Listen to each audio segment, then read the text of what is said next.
Dejo a nuestra secretaria para que lea la cuenta. Adelante.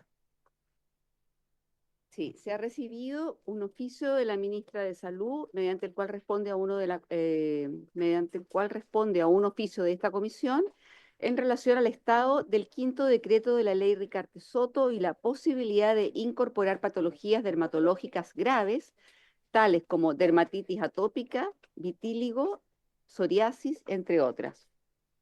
Una comunicación de la diputada Cariola, mediante el cual solicita aumentar el plazo de presentación de indicaciones al proyecto referido a las ISAPRES, cuyo plazo se encontraba fijado inicialmente para el 15 de enero.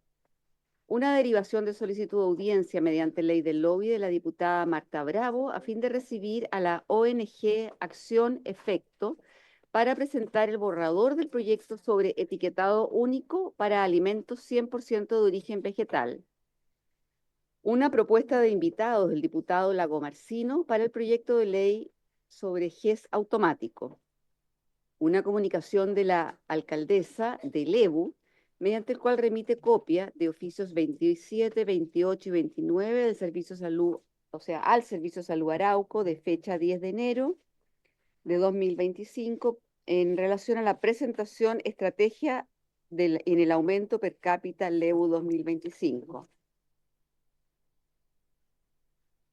Una solicitud de audiencia de la Agrupación Nacional de Empleados Fiscales, ANEF, con el fin de exponer su posición respecto al descanso reparatorio de los funcionarios del Fondo Nacional de Salud y del Ministerio de Salud. Una solicitud de audiencia de los representantes territoriales y nacionales de los gremios FEMPRUS, FENAT Nacional y FENACENF, a fin de exponer su preocupación por la situación que acontece en el Servicio de Salud Osorno. Una comunicación de la Fundación Doctor Avicena, mediante el cual solicita oficios por el caso del médico cirujano, por la grave situación de injusticia que ha enfrentado desde hace años y que ha afectado profundamente su vida personal, emocional, y no se adjunta copia del documento por tener una identidad eh, del alumno denunciante. Es un correo que fue remitido además directamente a los integrantes de la comisión. Una reiteración de carta y solicitud de audiencia de la Corporación Chilena contra el Cáncer de Próstata, por el cual solicita a la comisión su intervención para el restablecimiento del derecho a la protección financiera para numerosos pacientes diagnosticados con esta enfermedad, a quienes se le estaría vulnerando el derecho reconocido en las garantías explícitas en salud asociado a una presentación GES. En este caso, están reiterando incluso la presentación. Me llamaron ayer que no se resolvió nada, digamos, respecto de lo suyo, que por favor se resuelva. Y finalmente, una nota que comunica el pareo acordado entre la diputada Cariola y el diputado Celis para la sesión de hoy. Eso es todo. Muchas gracias, señora secretaria. ¿Alguien quiere hacer alguna alusión a la cuenta? Sobre la cuenta, doctor Lilayu, adelante. Sí, sobre lo que pidió la diputada Cariola, yo también tenía dentro de esa inquietud, ese tema, y ojalá que pudiéramos fijar una fecha o la cantidad para poder hablar sobre todo las preexistencias. Gracias, doctor Lilayu. De acuerdo, yo estoy de acuerdo y vamos a prorrogar entonces la recepción de indicaciones para la ley de preexistencia eh, hasta el lunes 27 de enero. ¿Está bien? Enero. ¿Te lo que manda? Enero. Enero. Ah, ya. Sí, para que cuando volvamos en marzo por lo menos estén todas las indicaciones y podamos avanzar. Ah, y le puse el 27 porque es semana distrital, entonces ahí, bueno. ¿Ah? Pero es más de una semana más, son 10 días. ¿Les parece bien? ¿Están de acuerdo? ¿Todos de acuerdo? Aprobado entonces. Em, Siguiendo con el trabajo de esta reunión, vamos a tener varios ahora. Quiero solicitar formalmente que nadie ocupe más de 2 minutos para los varios porque queremos alcanzar a cumplir con todos los aspectos de la sesión de hoy. Tenemos también eh, personas que van a presentar y no sería bueno que no les alcanzara el tiempo. Así que El diputado Romero pidió la primera palabra. Muchas gracias, Presidenta. A ver, Presidenta, me gustaría expresar mi profunda preocupación por la grave situación que se está viviendo en nuestras instalaciones hospitalarias, especialmente en el Hospital El Carmen, doctor Luis Valentín Ferrada, de la comuna de Maipú. Según me han informado funcionarios de dicho establecimiento, desde el miércoles 8 de enero ha experimentado problemas con el aire acondicionado y la ventilación del lugar, lo que ha generado un aumento de la temperatura ambiente, afectando gravemente las condiciones laborales y sanitarias. Este desperfecto técnico ha provocado incluso el bloqueo de camas, lo que ha desencadenado una serie de complicaciones que no podemos permitir que siga ocurriendo, dados los ya problemas que conocemos de la lista de espera y atención del país. En primer lugar, Presidenta, es fundamental señalar que las temperaturas dentro del hospital han alcanzado entre 30 y 32 grados Celsius. Esto no solo representa un obstáculo para el bienestar del personal sanitario, sino que también supone un grave riesgo para la salud de los pacientes. Las altas temperaturas pueden afectar negativamente el almacenamiento también y la eficacia de los medicamentos, además de agravar las condiciones de aquellos pacientes que ya se encuentran en situaciones críticas. Presidenta, la respuesta a esta crisis ha sido claramente insuficiente de la concesionaria o también de la dirección del hospital. Y aunque algunos trabajadores han demostrado un gran compromiso, han llevado ventiladores propios y se han instalado aires acondicionados portátiles, estas medidas no han sido suficientes para mitigar el problema, Presidenta. Y es inaceptable que los pacientes deban ser trasladados a otros sectores debido a la imposibilidad de garantizar condiciones mínimas de atención. Lo que más me preocupa, Presidente, es que la unidad de cuidados intensivos del hospital se encuentra cerrada. Aunque la unidad coronaria y la unidad de terapia intensiva me dicen que siguen operando, pero la ausencia de la UCI representa una grave limitación en la atención de casos críticos, lo que podría traducirse obviamente en pérdidas de vidas humanas. Finalmente, informo que yo he enviado ya un oficio solicitando información sobre las medidas que se están tomando, no solo respecto a la ola de calor que afecta al país, sino que también de la capacidad de respuesta de la concesionaria ante contingencias futuras relacionadas con infraestructura hospitalaria. En este sentido, Presidenta, también quisiera sugerirle a la Comisión que nosotros pudiéramos repetir también este tipo de oficio, no solamente para este hospital, sino que para el resto de los hospitales concesionados, de manera tal de preguntar cuál es el plan de contingencia que están teniendo respecto a estas olas de calor, para que no ocurra lo mismo en otros establecimientos hospitalarios. Eso quería decir, Presidenta, brevemente. Gracias. Muchas gracias, diputado Romero. Bueno, primero quiero yo misma darle algunos insumos. Eh, desgraciadamente el tema de los hospitales concesionados es un tema crónico. Eh, Usted sabe, diputado, cómo es el asunto, ¿no es cierto? Se concesiona la construcción y eso le da derecho durante 15 años a esa concesionaria que construyó a administrar todo lo que tiene, todo lo que no es atención médica, es administración completa. Eso ha generado problemas en muchos hospitales porque es muy difícil em, obligar a las concesionarias porque hay que hacerles todo un protocolo, habría que hacer todo un juicio y generaría mucha crisis. Así que yo creo que lo que tenemos que hacer es oficiar al subsecretario. Mi propuesta es que oficiemos al subsecretario, porque desde ahí tienen que ver el tema de la concesión, desde el ministerio, al tiro. Con el espectro que usted ha dado, ¿no es cierto?, de hospitales concesionados y no concesionados, pero los concesionados cobran, usted no se imagina lo caro que sale la administración del hospital concesionado. Se le echa a perder un enchufe y 150.000 pesos el enchufe. Ese es el nivel, yo lo viví, por eso se lo digo. Y mis alumnos de la USACH y todos iban al Hospital del Carmen. Así que yo creo que este es un problema bien recurrente, difícil de manejar, pero yo creo que el ministerio tiene que hacerse cargo y exigir o sancionar o ellos poner y descontárselo de los ingresos que tienen que pagarle mensualmente a la concesionaria. Dígame nomás.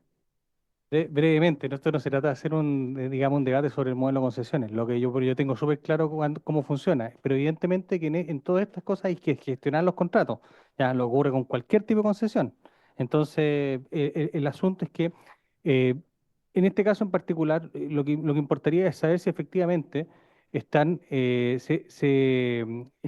realizando las mantenciones o no. Si la concesionaria no lo hace, hay que cobrar las multas y ahí hay un problema.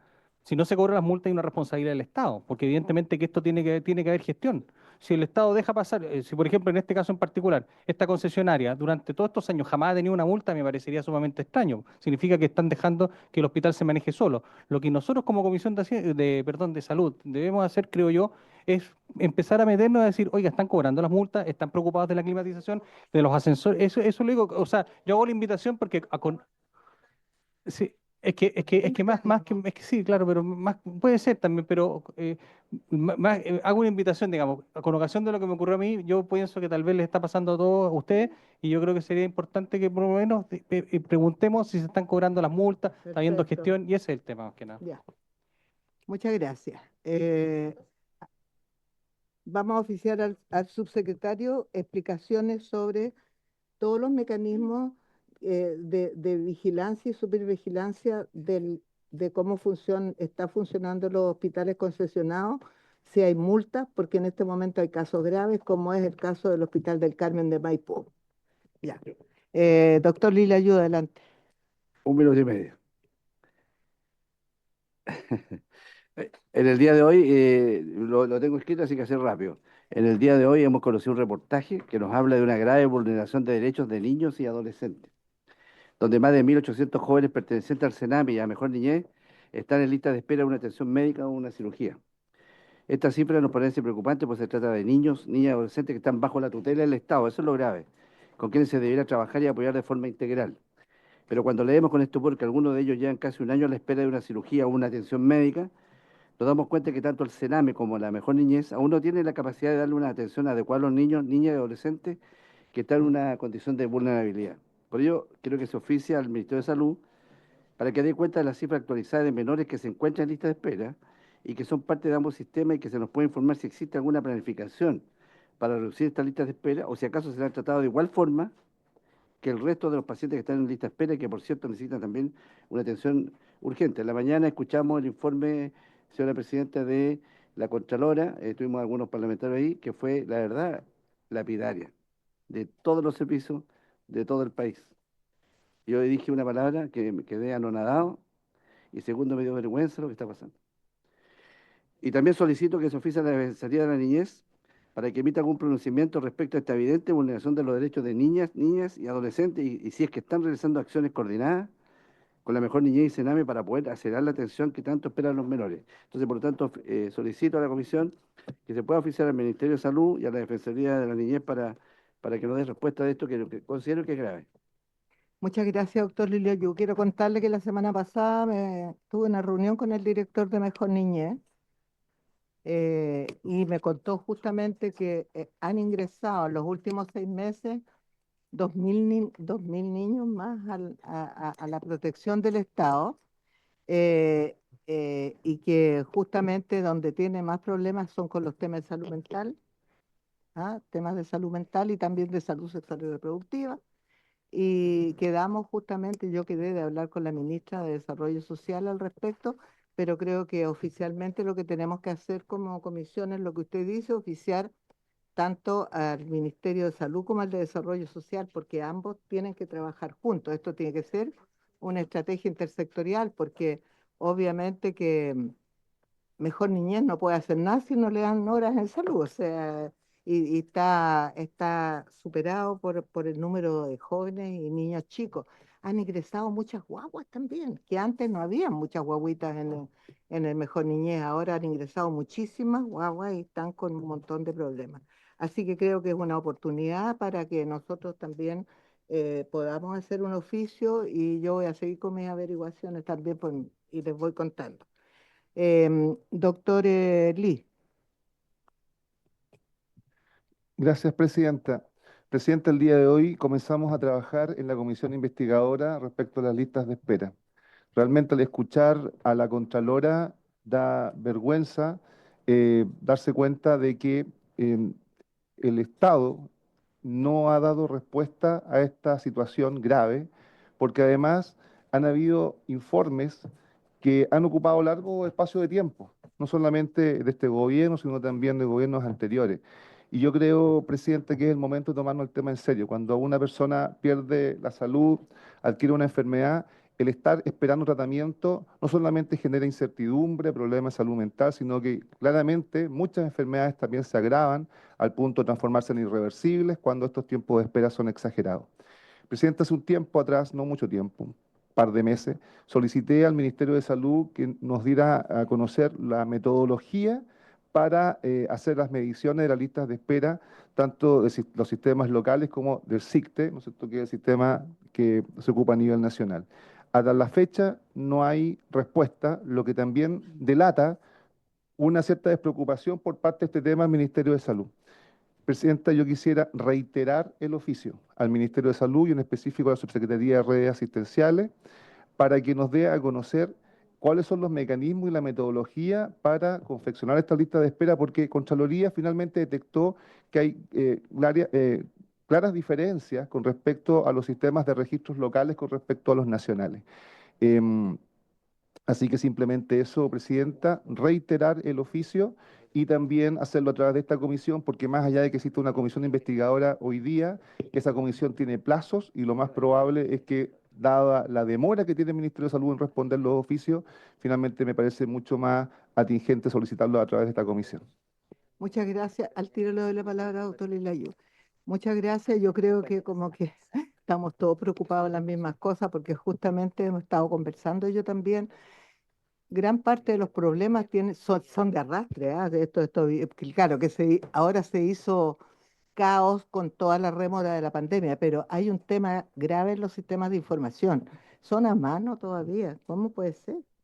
Entonces, es bueno pedirle explicación. Yo algo he investigado que se están haciendo hartas cosas, a lo mejor también el superintendente de salud nos puede dar algunas explicaciones, pero hay todo un programa de trabajo en este momento para cambiar el sistema, porque este es un sistema que tiene muchos años y que arrastra errores y que se presta a errores, porque el ministerio no necesariamente puede estar absolutamente al tanto de todo lo que pasa. Entonces estoy de acuerdo en en hacer el oficio, poner el punto, creo que es importante, y bueno, el próximo miércoles es la interpelación de la ministra y yo creo que también puede ser un momento, una oportunidad para la ministra de explicar aquellas cosas que tienen que ver con la lista de espera, que es el motivo de la interpelación. Así que, sí, diga nomás. Sí, Presidenta, mire, sabe que el tema es que llega a tal punto la deshumanización respecto al tema, que acá hay una utilización política que es impresentable. En las últimas elecciones de gobernadores regionales se llamaba por teléfono a la gente que estaba en listas de espera para informarle que gracias a gestiones del gobernador, en ese entonces candidato, se les había citado para solucionar sus problemas de salud. Hay denuncias al respecto, entonces no nos podemos hacer los lesos. Y tal como dice usted, es un tema transversal, lo tenemos que tomar con seriedad, con madurez. Esto no es un tema ideológico de izquierdas y derechas, esto es un tema de gestión pública, pero sí le pido al Ministerio de Salud que tome también con seriedad el asunto, porque estas demoras a oficios solicitados ya hace 2 meses también indican que hay una cierta dejadez respecto de un tema que es altamente importante. Gracias, doctor Lee. Justamente yo estaba conversando antes de empezar la reunión con nuestra secretaria, nuestra abogada, para hacer un análisis de todos los oficios que no nos han contestado y darle una cierta categorización sobre de mayor importancia, menor importancia. Yo sé que todo es importante, pero hay cosas que son más importantes que otras. Doctor Lilayul, sobre el punto, Sobre el ¿verdad? punto total, es un tema tan importante que bueno que esté por intermedio suyo, señora presidenta, el doctor Lago Marcino, presidente de la comisión, y yo solicito, si es que se puede, enviar el informe de la Contraloría, que es lapidario, y yo le vuelvo a decir, quedé anonadado, como dice, y que mandarlo a la comisión de salud para que nosotros estuvimos ahí presentes, pero hay varios colegas de la comisión de salud que no tienen probablemente antecedentes del informe de la Contraloría, que ya es oficial, el informe de la Contralora, que sería bueno que se mandara acá a esta Comisión de Salud y tuvieran antecedentes para que vieran de qué se trata. Exactamente. Perdón, yo creo que no hay problema porque los informes son públicos, por lo tanto, podemos sacarlo en la página web de la Contraloría, no hay ningún problema. Sí, son libres, son públicos los informes de la Contraloría. ¿Ah? De la página nuestra, porque está incorporado. Entonces, claro, entonces no es un tema. Pero sí yo comparto la inquietud, sobre todo por el tema del sistema de información, porque si bien hay como el error de inscripción o el error de, mm, ay, ¿cómo se dice? De dejar los datos puestos, es constante, es un error estándar de muchos años. Igual se ha podido comparar las tendencias, a pesar de que no es exacto el número, pero se ha podido hacer análisis. Por eso yo creo que es muy bueno que si no queda clarito en la interpelación, que invitemos a la ministra también acá para que quedemos todos bien transparentes con toda la información y con todos los desafíos, porque estos son desafíos mayores para el sistema de salud y para el Estado, porque en realidad esto es un tema de Estado. La última intervención.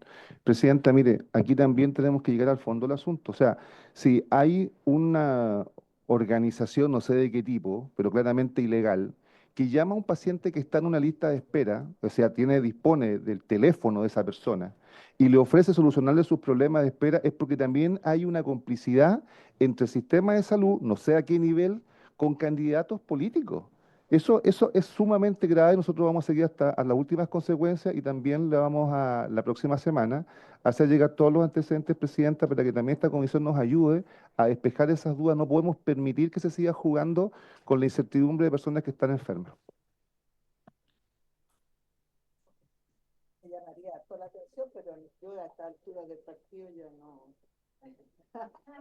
no me niego a eso.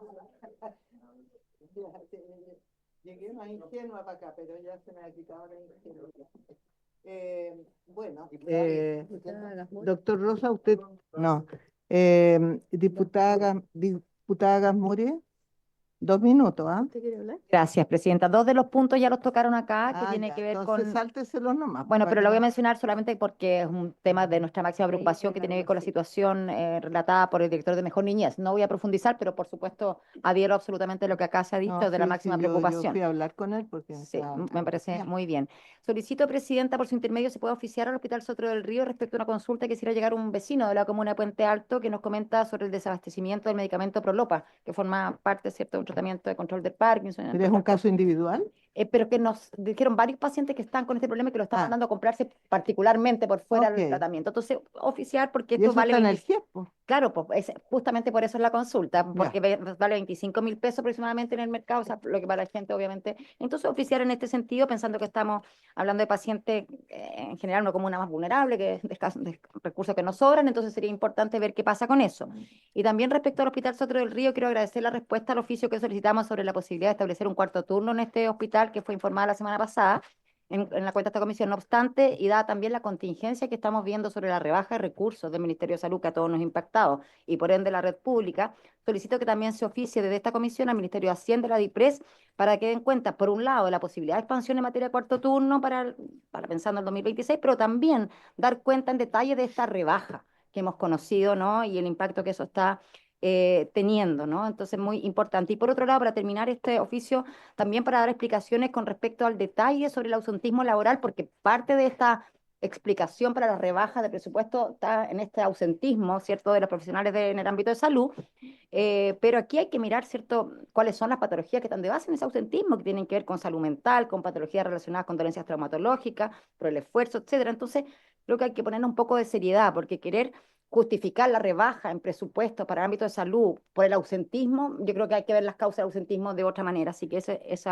segundo punto, Presidenta, y los otros ya los abordaron, igual que quería pedir ampliar el plazo de indicación del proyecto de elimina preexistencia, pero también ya lo Ya, hicieron, así ya. que perfecto. Eso, mi Presidenta querida. Muchas gracias, diputada. Sí, es un problema, estamos todos preocupados, pero no nos olvidemos que esto también fue parte de la negociación del presupuesto. Hay que ver exactamente dónde va a estar la rebaja, porque la verdad es que salud queda corta todos los años, así que esperemos que la rebaja en nuestro sector no se haga. Tomás Lagomarsino, diputado. Muchas gracias, Presidenta. Yo quiero ser muy breve.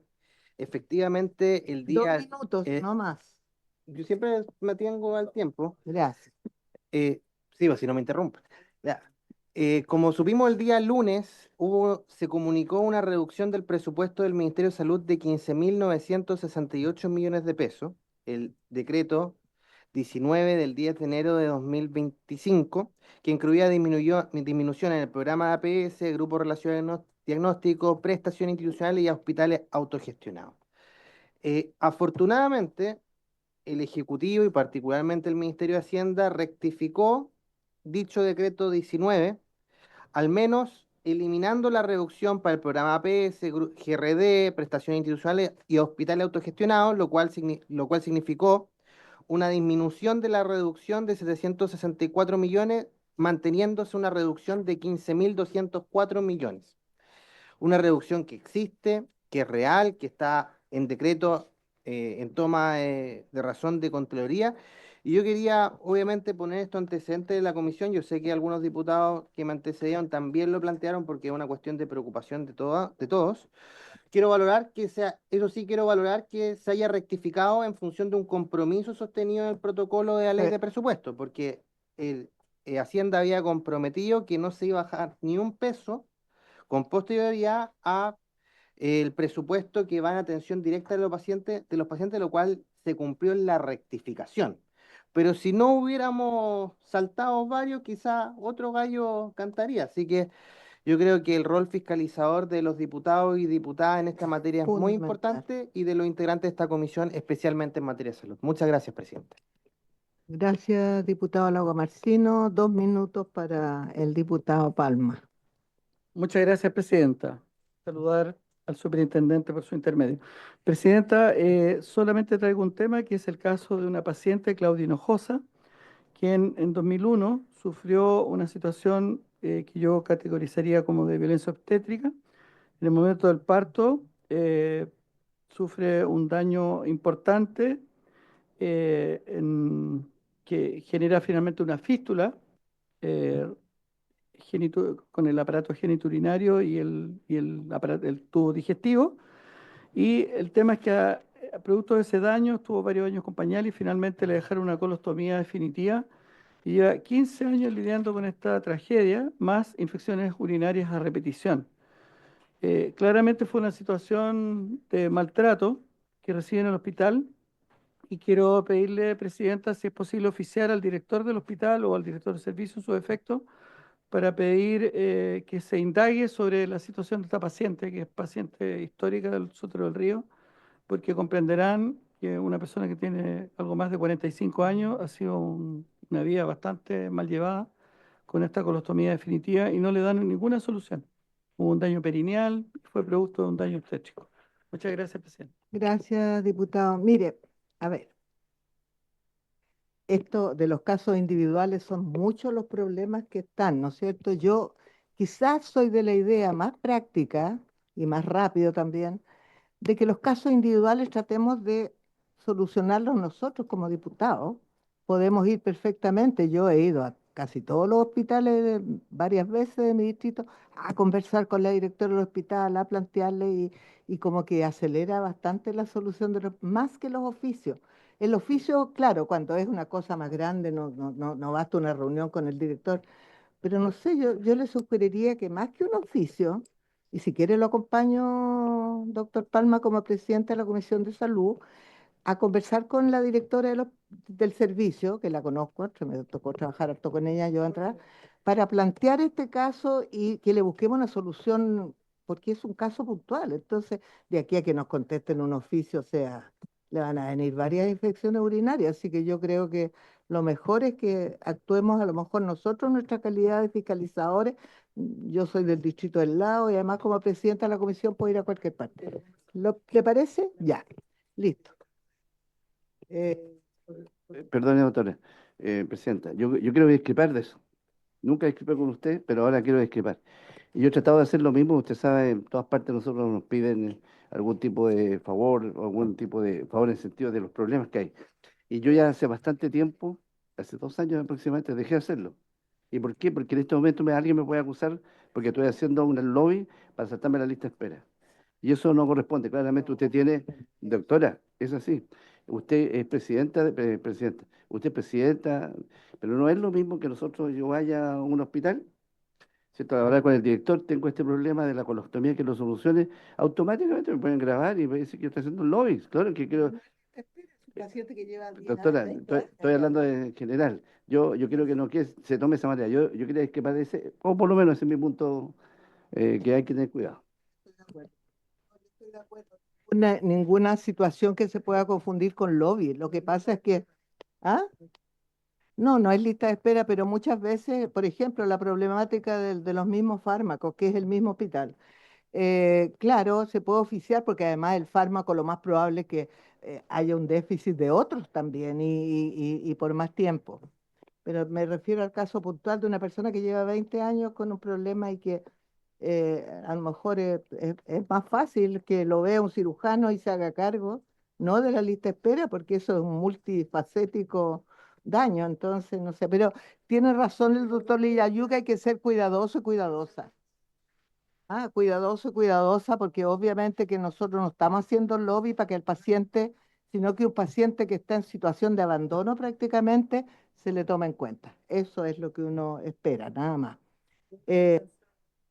A continuación, siguiendo con nuestra tabla, vamos a iniciar hoy día la discusión del proyecto de ley que modifica la ley 19.966, que establece un régimen de garantías de salud para designar de manera automática un prestador de salud distinto para su otorgamiento. Boletín número 17.220-11. Este proyecto es de autoría del diputado Tomás Lago Marcino y él como autor del proyecto lo va a presentar. Muchas gracias, presidenta. Primero que todo, agradecerle a usted por haber tenido la gentileza de colocarlo en tabla, que evidentemente es un proyecto que concita especial atención, producto de que estamos hablando de garantías explícitas en salud, de prestaciones que el Estado debería garantizar y que en ningún caso deberíamos estar hablando de incumplimiento o retraso, sino que deberían ser prestaciones efectivamente entregadas. Pero como no ocurre así, estamos hablando de ello el día de hoy. Como es bien sabido, en el año 2004 se publicó la ley 19.966, que creó el régimen de garantía explícita en salud, creando la garantía de acceso, de calidad, de oportunidad y de protección financiera para todas las prestaciones incorporadas en cada una de las canastas. Y en cerca de 20 años se han incorporado 87 problemas de salud de diversas índoles, cardiovasculares, crónicos, cánceres de la mujer, de una serie de áreas que son justamente patologías que tienen un alto impacto en años de vida saludable perdido y que por tanto el Estado de Chile ha buscado priorizar la atención de estas prestaciones garantizadas. Yo creo que todos vamos a, a estar de acuerdo que evidentemente en suma y resta, obviamente ninguna ley es perfecta, pero significó un gran avance el régimen de garantía explícita en salud que fue alcanzado después de una reforma de salud que tenía 5 proyectos de ley: autoridad sanitaria, el régimen de garantía, ley de deber y derechos de los pacientes, el financiamiento, entre otras, y que fue alcanzado en el gobierno del expresidente Ricardo Lago Escobar y que ha beneficiado a millones de chilenos y chilenas que han podido recibir prestaciones de salud garantizada en los tiempos y formas que requerían. Ahora, lamentablemente, como decía, que toda ley tiene luces y tiene sombras, esta es una ley que tuvo enormes luces, pero que tiene una pequeña sombra que queremos corregir. No queremos en ningún caso quitarle mérito al régimen de garantía explícita en salud en función de esto, y que es que el artículo 24 de la ley 19.966 estableció como requisito para la activación del segundo o tercer prestador la interposición de un reclamo por parte del beneficiario afectado.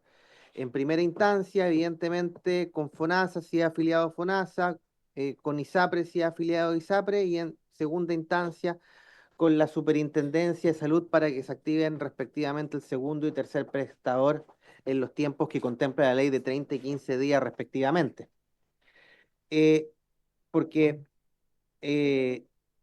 ahora, esta activación, que depende de la interposición de un reclamo, es decir, que está supeditado a esto, ha generado, yo diría, esto ya es una opinión personal, mucho por desconocimiento, sea porque una persona que tiene una patología, una enfermedad, no está en todas sus condiciones idóneas para poder ir colocando un reclamo, esperando la respuesta al reclamo, estando atenta a esto, que se venció el plazo, que ya pasaron los 180 días o los 30, 15, 90 días. La persona, sobre todo en patologías cancerígenas, patologías que impactan fuertemente la salud de las personas, la persona está afectada en su cotidianidad, está muchas veces imposibilitada de hacer sus actividades de la vida diaria, incluso en muchas ocasiones están enfrentando otros procedimientos reglamentarios, porque también, por ejemplo, rechazaron su licencia médica, entonces está con una patita en el GES, en la reclamación del GES, y en otra patita en la reclamación de la licencia médica.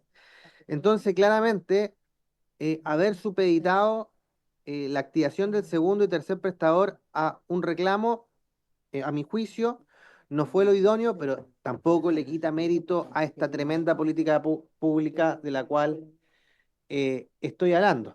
Ahora bien, este, este reclamo de dependencia de la activación, para la activación del segundo y tercer prestador, yo diría que antes de la pandemia pasó relativamente, disculpe lo coloquial, presidenta, pasó a piola, porque no era tanta la cantidad de garantías de oportunidades retrasadas, eran más bien números relativamente manejables, que pasaban poco tiempo retrasadas y o incumplidas, que es una disquisición bastante leguleya, pero con posterioridad a la pandemia del COVID-19, yo creo que todos podemos convenir, y lo voy a mostrar en las gráficas, que ya no estábamos hablando de unas poquitas garantías de oportunidad retrasadas, sino que estamos hablando de una cantidad más bien importante en cada uno de los servicios de salud, y por supuesto aquello reflejado también eh, a nivel nacional, y por tanto una norma que pasaba más bien inadvertida, claramente pasó a ser un tema de preocupación, discusión, y que motiva justamente la presentación de este proyecto de ley.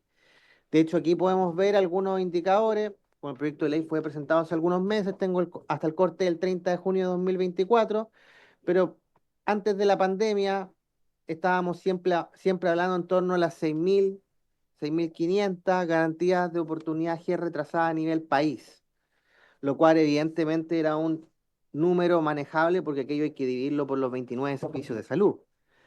Pero en el corte del 30 de junio de 2024 teníamos 85.923 garantías de oportunidad que es retrasadas en el sector público, lo cual podremos convenir que ya no era un volumen manejable, y que evidentemente todas esas 85.000 personas,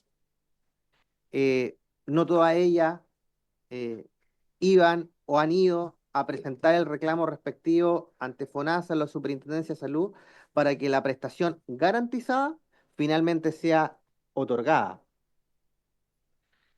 Eh, Ahora, también todos hemos sabido que una de las cosas preocupantes es que dentro de todos estos 85.000 retrasos, un número importante de ellas son respecto a patologías cancerígenas. Y de hecho, de las 85.000 en el mismo mes de corte, tenemos 16.592 garantías de oportunidad retrasadas asociadas a problemas de salud cancerígenos, equivalente al 19,31% del total de los retrasos, y que se detallan en la tabla. Es verdad que un número importante de ellas corresponden a los PAP de cáncer cervicuterino y a mamografías retrasadas del cáncer de mama, que están ahí detalladas: 2.690 retrasos en cáncer cervicuterino y 4.098 retrasos en mamografía. Es verdad que hay un porcentaje de aquello, pero no deja de ser preocupante las 1.264 garantías de oportunidad de cáncer gástrico retrasadas, una de las principales causas de muerte en nuestro país. 626 retrasos en tumores primarios del sistema nervioso central en personas de 15 años y más. 107 retrasos en leucemia. 2.857 garantías de cáncer colorectal también retrasadas, en este caso probablemente un porcentaje importante respecto a colonoscopías que no se han realizado, y respecto al cáncer a también la endoscopía respectiva que no se ha realizado. Y así sucesivamente tenemos estos números que nos generan preocupación. 22 casos de mieloma múltiple retrasado, 315 de cáncer renal, 344 de cáncer de tiroides y así sucesivamente con su respectivo a la derecha mediana de días de retraso, donde tenemos incluso en colecistectomía preventiva del cáncer de vesícula en personas de 35 a 49 años, eh, promedios de retraso de 262,5 días, que siempre tenemos que recordar que esta cantidad de días es sobre el periodo que ya tenía para la garantía de oportunidad. Es decir, se supone que la colecistectomía hay 180 días para realizar la intervención quirúrgica y estos 262 días promedio son posterior a los ya cumplidos 180 días del periodo de garantía de oportunidad garantizado, valga la redundancia. Para un mayor abundamiento, en el mismo informe de listas de espera que tomaba la Corte enero-junio de 2024, tenemos una cantidad de intervenciones quirúrgicas muy grande, pendiente y también de consultas de nueva especialidad también muy importante, que en el fondo van generando un escenario general de listas de espera bastante preocupante, una comisión investigadora preocupada, abocada a este tema, pero que podemos dar un paso, un pequeño cambio legislativo que puede hacer una gran diferencia. A veces, en muchas ocasiones, hablamos siempre de la reforma de pensiones, la reforma de salud, la reforma de aquí, la reforma de allá, y a veces yo me he ido convenciendo en casi estos 3 años de legislatura que a veces pequeños cambios pueden hacer grandes diferencias y que los podemos tramitar mucho más rápido que grandes reformas. Eh, Aquí voy a ir, cabe señalar, esto yo creo que es relevante, que el Ministerio de Salud, a través de la Subsecretaría de Redes Asistenciales y el FONASA lleva el SIGES, tiene el Sistema de Información para la Gestión de Garantía Explícita en Salud. Es decir, ya existe una plataforma, al menos para el sector público, que podría permitir, obviamente no es tan simple, voy a un poco simplificarlo, pero que a través de la entrega de un usuario a la Superintendencia de Salud, podría permitir estar visualizando estos retrasos y generando la activación automática. Yo sé que en el sector privado no existe un SIGES asimilable, pero al menos existe una plataforma que quizás no es perfecta, pero es mucho mejor que el SICTE, que puede ayudar a hacer este monitoreo y esta activación de forma eh, más automática. Ahora, la modificación es respecto del artículo 24 de la ley 19.966, como le indicaba, que incorpora un inciso final y que establece que independiente de si el afectado interpuso un reclamo por incumplimiento, una vez cumplido el plazo máximo para el otorgamiento de las prestaciones de salud garantizadas por el prestador que corresponda en primer lugar, la Superintendencia de Salud ordenará al Fondo Nacional de Salud o la institución de salud previsional, según corresponda, designar un prestador distinto para su otorgamiento.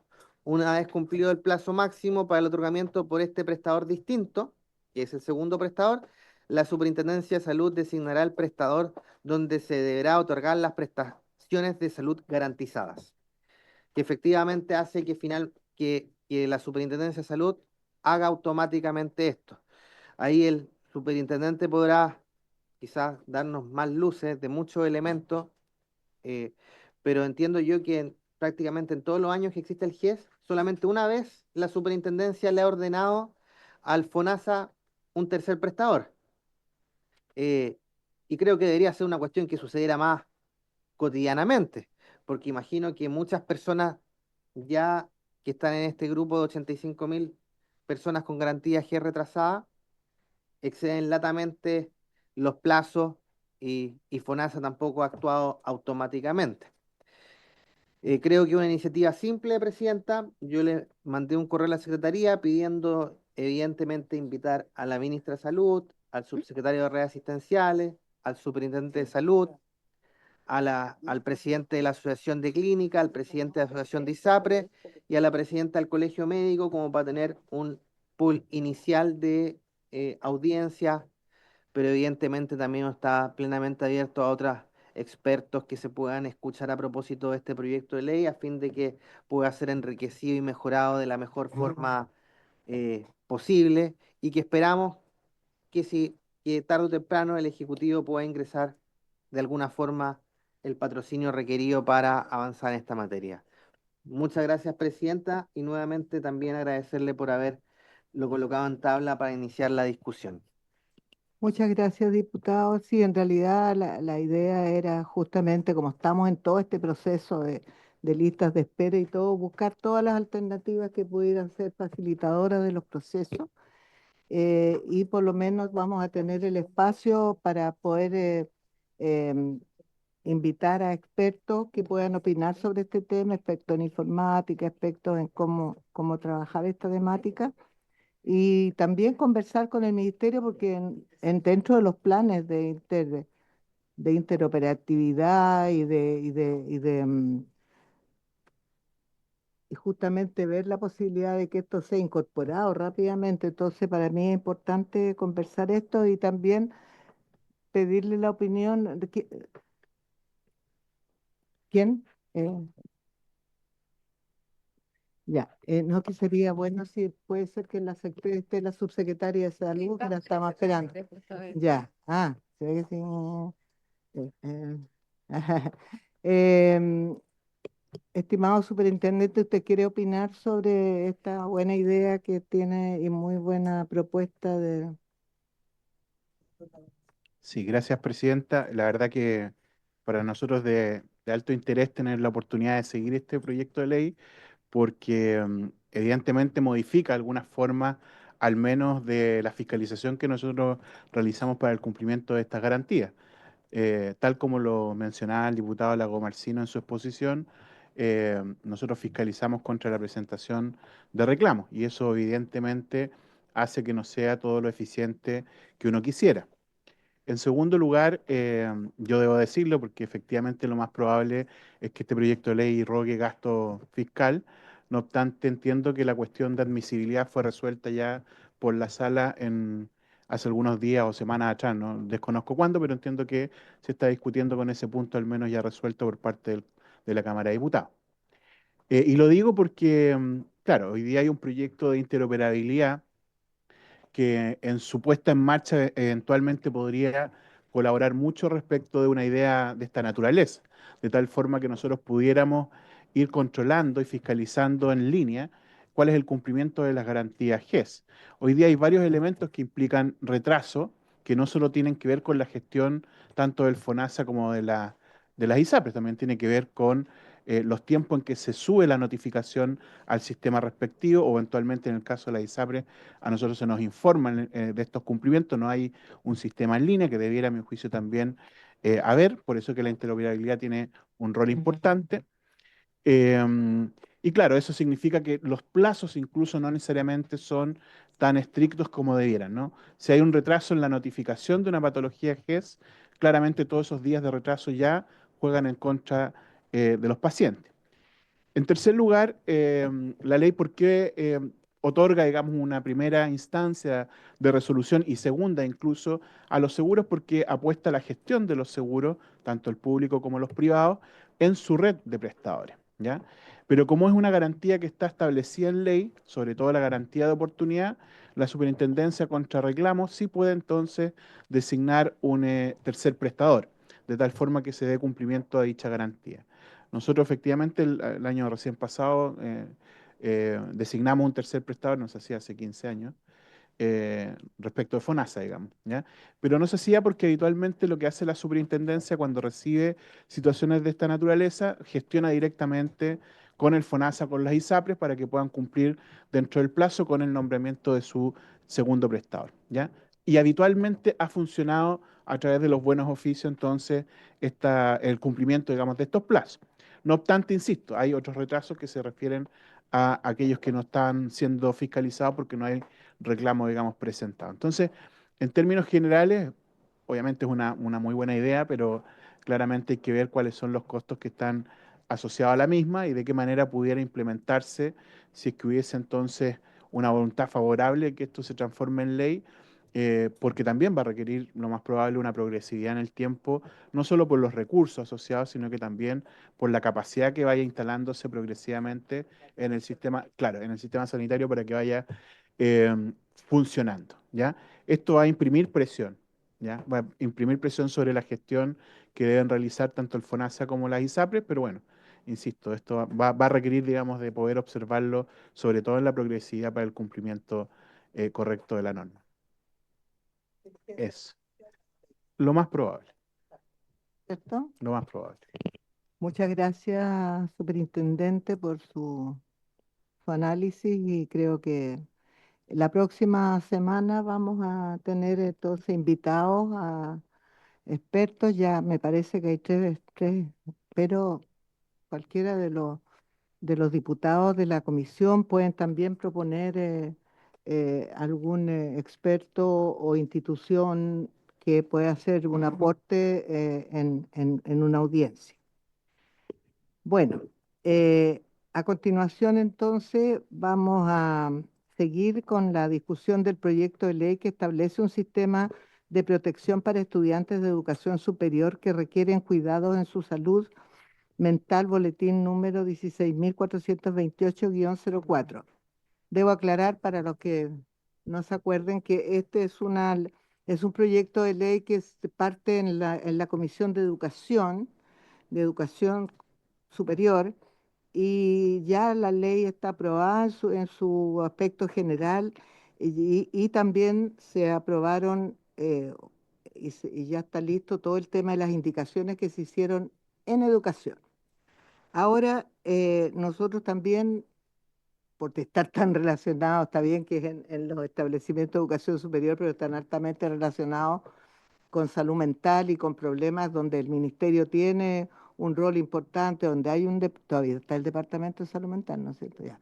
Donde hay un departamento, sí, porque todo puede haber cambiado, eh, donde hay un departamento de salud mental, donde hay políticas de salud mental, donde hay una ley también de salud mental que se está trabajando. Entonces es muy importante y agradezco y le doy la bienvenida a la subsecretaria de Salud Pública, la señora Andrea Albagli, para que intervenga, ¿no es cierto?, en primer lugar, sobre esta ley, sobre también la mirada desde el ministerio y cómo se visualiza que pudiera ser este trabajo intersectorial tan fundamental que se requiere frente a la temática que cada vez es más incidente dentro de los estudiantes y cada vez se requiere que haya un sistema de protección desde la mirada de educación, pero también desde la perspectiva de la salud. Posteriormente las anuncio entonces a la Fundación Galazo, pero vamos a partir con nuestra subsecretaria de Salud Pública. Adelante, subsecretaria. Muchas gracias, presidenta. Un gusto saludarla esta tarde y también saludar a todos los integrantes de esta comisión. Yo quería, como usted menciona, venir hoy día a compartir la opinión del Ejecutivo ante el proyecto de ley de protección de la salud mental en la educación superior, y para eso traje una muy breve presentación para resumir como los puntos centrales que se debiera proyectar. Ahí está.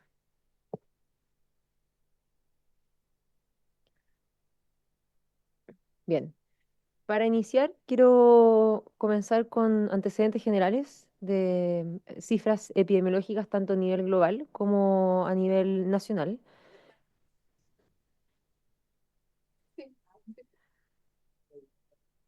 A nivel global, algunas cifras que logran sintetizar de una manera como introductoria la importancia de la salud mental. Acá hay lo primero a destacar que 1 de cada 8 personas en el mundo padece de algún trastorno de salud mental.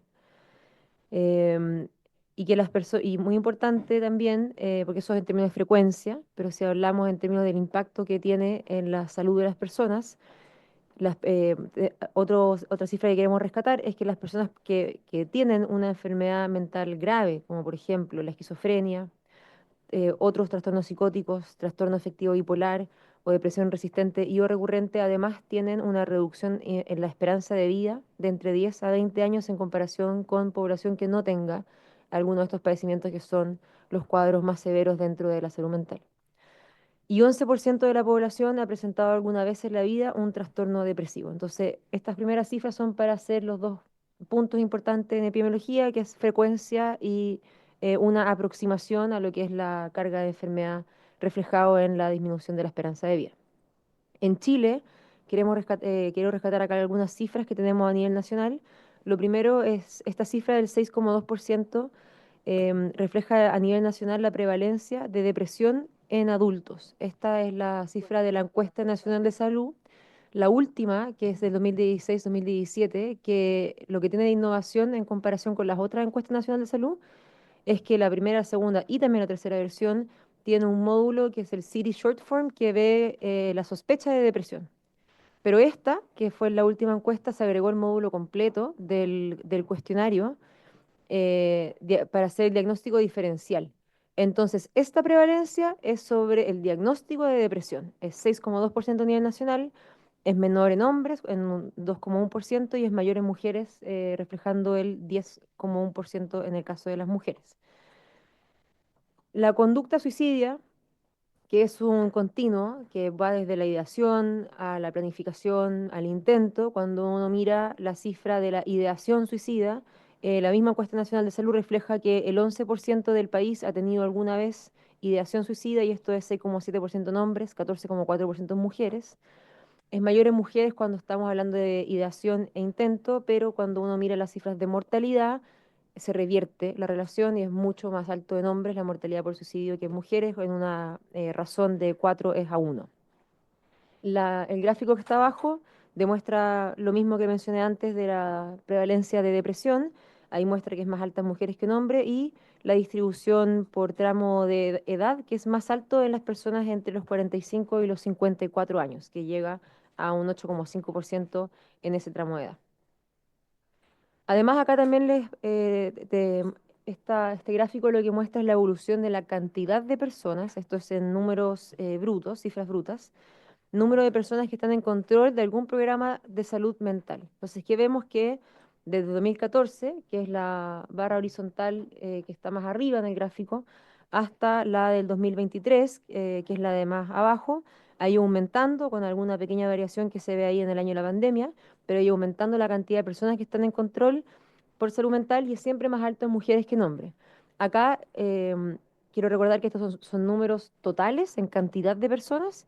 Si uno tradujera esto a porcentaje de personas que tienen alguna necesidad de atención en salud mental, ¿cuántos de aquellos acceden? Es decir, la brecha o cobertura o brecha, según la polaridad del indicador que uno lo mire, se ve que acá no solo es menor la cantidad de hombres en control, sino que también la brecha de acceso es mayor en hombres en comparación con mujeres. Entonces, hay una dinámica que es interesante de analizar, que en algunos diagnósticos de salud mental la prevalencia es mayor en mujeres, pero cuando uno mira en términos de acceso, la inequidad digamos, refleja una inequidad en el acceso que sufren mayormente los hombres en comparación con las mujeres. Con respecto al proyecto, queríamos presentar estos indicadores muy generales solamente para hacer el punto que está aquí como en primer idea de esta diapositiva, es que la salud mental es una prioridad para este gobierno, porque es una prioridad en términos de salud pública para el país.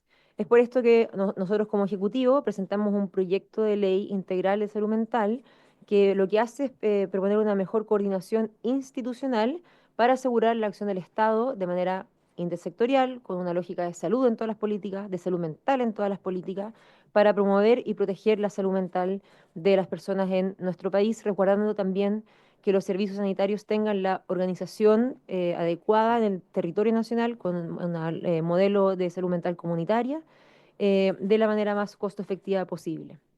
Este proyecto de ley integral en salud mental incluye en los deberes del Estado un mandato general al Ministerio de Educación. Entonces, por un lado, conforma un comité interministerial, pero además, para algunos ministerios, entrega ciertos mandatos generales. Dentro de eso está el Ministerio de Educación, y este mandato es que tengan acciones de promoción y protección de la salud mental y el bienestar en todos los contextos educativos, como también la promoción de la inclusión educativa de personas con discapacidad psíquica e intelectual. Esto en todos los niveles educativos, incluyendo los de educación superior. En términos de el trabajo del gobierno, este proyecto de ley va acompañado por una priorización que hemos tenido todos los años en materia de definición presupuestaria, con una expansión presupuestaria desde el inicio del gobierno hasta ahora, que si uno considera la evolución desde el año 2022 al 2025, en todo el periodo de nuestra gestión, había una expansión total acumulada de 127.000 millones de pesos adicionales a salud mental, que se traduce en mayor acceso a servicios en el fortalecimiento de la red. Para este año en particular, también lo voy a profundizar a continuación, hemos también tenido una expansión presupuestaria para el 2025. En términos de este proyecto en específico, lo que quiero decir en términos generales es que valoramos que recoge sugerencias que se están descritas, plasmadas en el documento que se llama Recomendaciones y Orientaciones del Consejo Asesor en Salud Mental para la Educación Superior. Este es un consejo que convocó el Ministerio de Salud en conjunto con el Ministerio de Educación a través de las subsecretarías de Salud Pública y Educación Superior, un consejo para eh, obtener de ahí sugerencias de cómo proteger la salud mental en los espacios de educación superior y entonces lo primero que quiero decir es que miramos de muy buena manera que este proyecto de ley recoge lo que llegó a conclusión después de ese trabajo, todo ese proceso de trabajo de este consejo, en particular las recomendaciones de la 1 a la 8 que plantean algunas cosas como cambio a los planes de estudio y el diseño curricular, evaluando flexibilidad, diversificación y duración de las carreras, con un foco en el bienestar y el contenido vital del estudiantado. Volviendo ahora a lo que le mencionaba inicialmente con respecto a la priorización que le ha puesto el gobierno en términos de a salud mental, el 2025 tenemos una expansión de 14.400 millones adicionales para el fortalecimiento de la red de salud mental. Y dentro de esto, además hay una expansión para inversiones que permitirá la creación de 15 nuevos centros comunitarios de salud mental, junto con la mejora de la atención primaria y servicios específicos para personas autistas. También hemos avanzado en la telepsiquiatría como una respuesta innovadora y accesible, que es lo que busca incorporar horas telemáticas de médicos psiquiatras en espacios de atención especializada ambulatoria.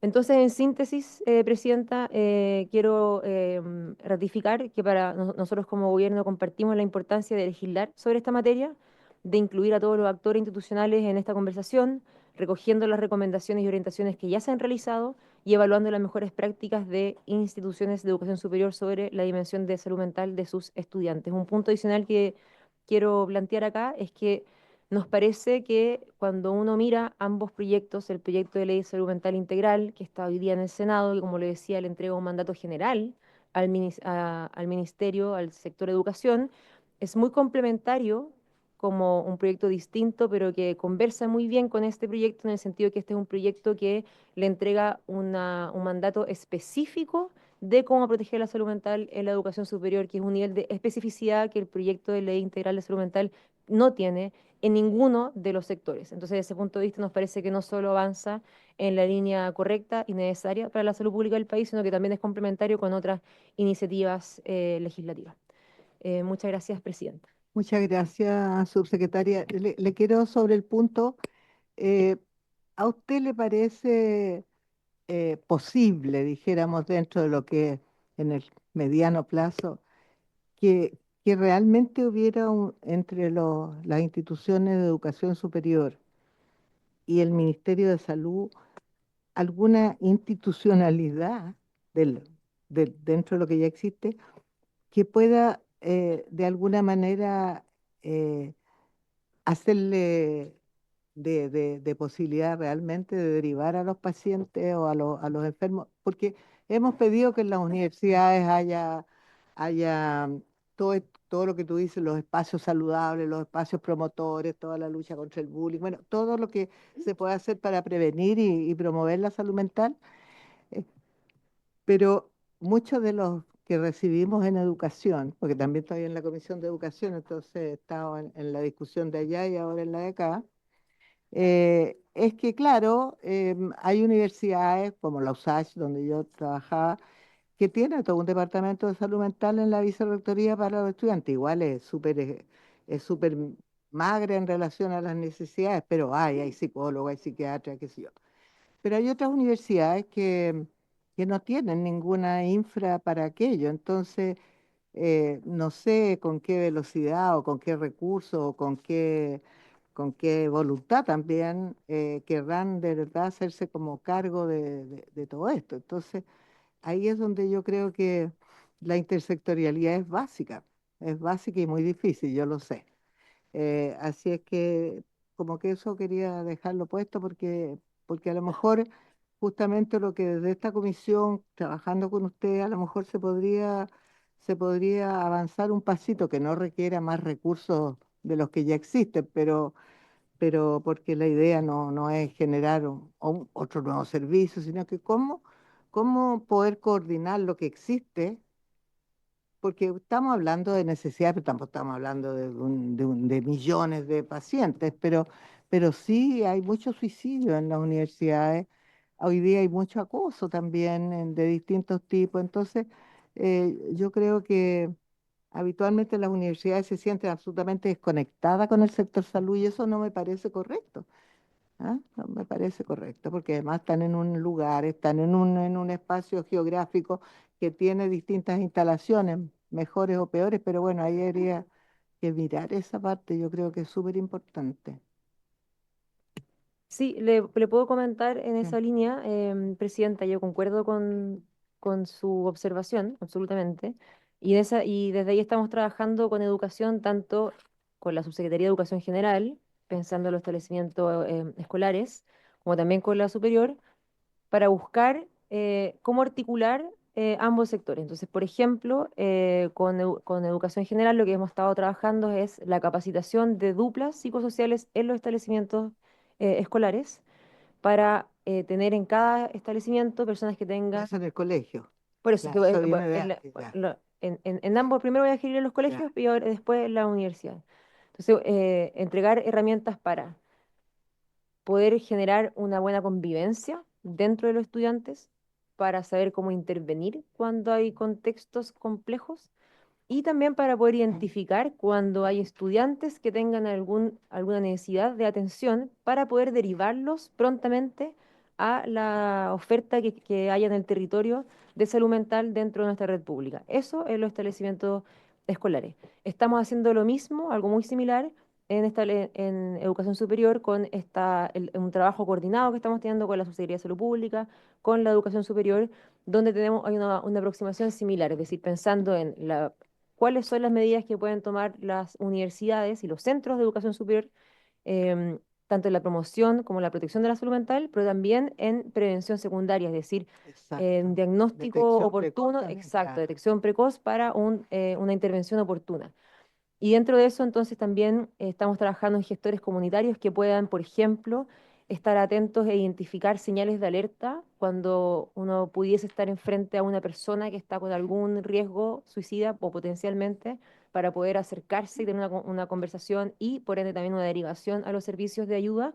Y no solamente con riesgo suicida, sino que personas que puedan tener alguna necesidad en salud mental, poder hacer una derivación con la oferta que exista, además de aquella que pueda con sus recursos públicos, o sea, perdón, con Claro. sus recursos propios, ofrecerle a sus estudiantados las universidades. Em, eso por ese lado. Y además, bueno, está el trabajo que hacemos desde la Seremía de Salud, solo para hacer el punto de la preocupación particular, que evidentemente es el desenlace más grave en salud mental cuando hablamos de suicidio, cuando hay casos como de intento de suicidio o de muerte por suicidio. También la Seremi de Salud hace una intervención de postvención para poder hacer un trabajo con toda la comunidad que haya estado mayormente afectada en torno al evento. Entonces también tenemos esa gestión territorial desde la Seremía de Salud con cualquier espacio en el que se dé una situación como esta, dentro de aquellos las instituciones de educación superior. Muchas gracias. Bueno, continuando con la audiencia, vamos a dejar a la Fundación José Galazo, a la señora Odette Hofer, y también participará la señora Susana Farías, psicóloga, y al señor Carlos Tochiola, Donoso, psiquiatra, neuroeducador, vicepresidente de la Sociedad Chilena de Salud Mental. va a estar vía telemática. Bueno, como son 3 expositores, ustedes se dividieron el tiempo, ¿verdad? Ok. ¿Ah? Por eso, 5, 5, 5, ¿estamos así, repartidos?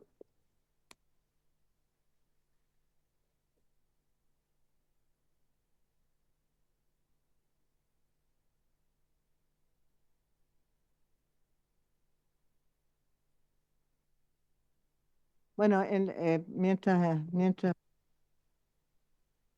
ocasión estuvimos con las sociedades científicas de salud mental, pero yo creo que también ahí estuvimos viendo más la visión general, pero también sería bueno, yo creo, a lo mejor invitarlos acá para mirarlo desde la perspectiva de salud, porque allá la perspectiva era más de cómo la educación puede fomentar, pero acá cómo nos arreglamos nosotros para hacernos cargos también del problema. ¿Ah? Adelante nomás.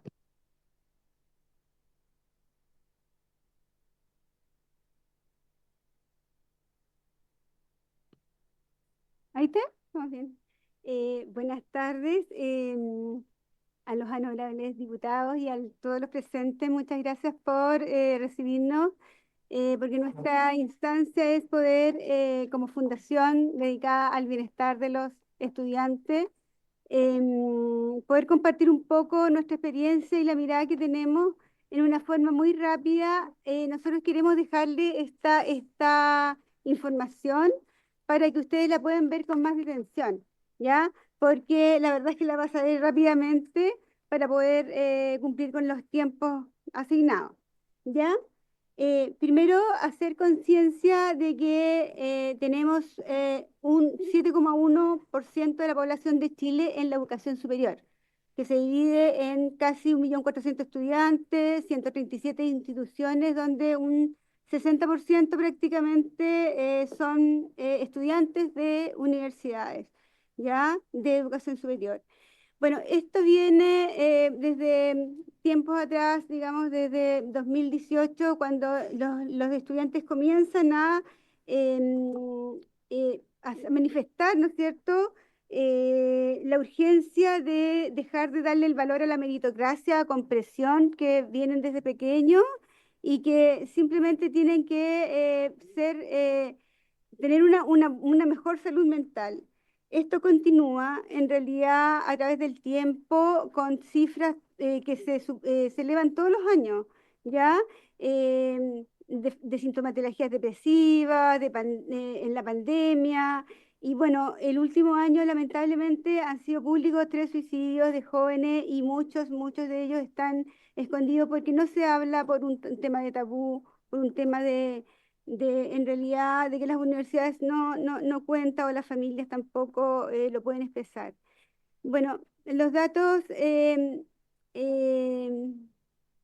los datos, por ejemplo, es que decimos que los adolescentes no terminan como adultos a los 18 años, que es la etapa donde entran a la universidad, ¿ya? La madurez cerebral, digamos, termina entre los 25 y los 30 años. Bueno, ahí yo les compartí un folleto del NIH, donde dice en realidad que los estudiantes son susceptibles de contraer enfermedades de salud mental por sus cambios hormonales, su cambio, ¿no es cierto?, físico, y son enfermedades como el trastorno bipolar u otras, o condiciones que se empiezan a detonar con la presión, ¿ya? Em, hay unos datos que son del UNESCO, ¿ya? La UNESCO tiene un instituto dedicado a la educación superior, ¿ya? Y ha desarrollado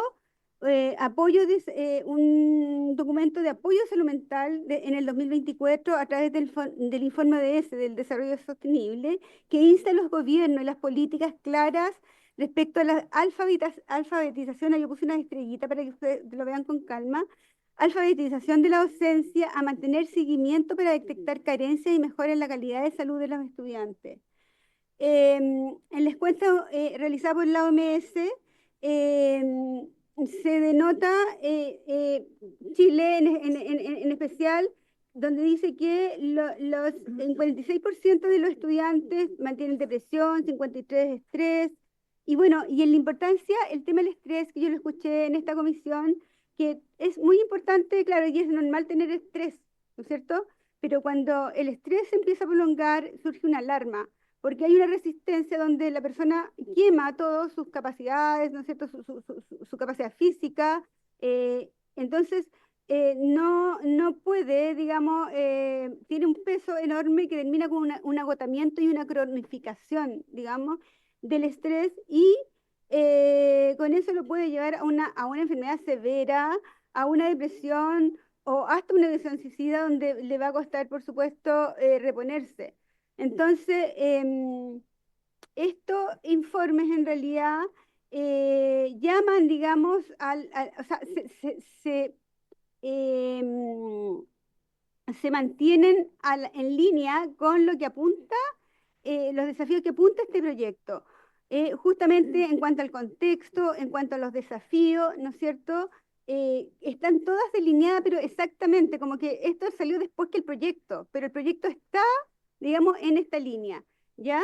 Dice que diseñar políticas claras que promuevan la flexibilidad sin comprometer estándares académicos, que es todo lo que temen, que no sean los mejores estudiantes, pero sí se puede capacitar profesores, por ejemplo, políticas de adaptación académica, eh, y hay dos puntos bien específicos que dice la ODS, que establecer políticas claras para las bajas médicas por salud mental. Un estudiante que tiene una afección grave de salud mental no se puede reponer con una licencia o con o el término de una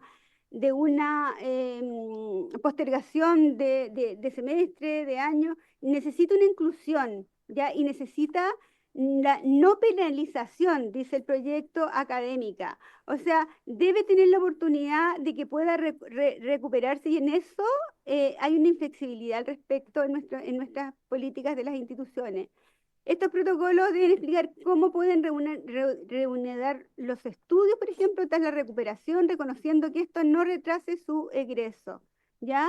Además, lanzar campañas de sensibilización, el estigma en salud mental. Estas campañas tienen que ir acompañadas de un trabajo real, y eso lo dice el proyecto, o sea, no tan solo de repartir unos folletos de la salud mental.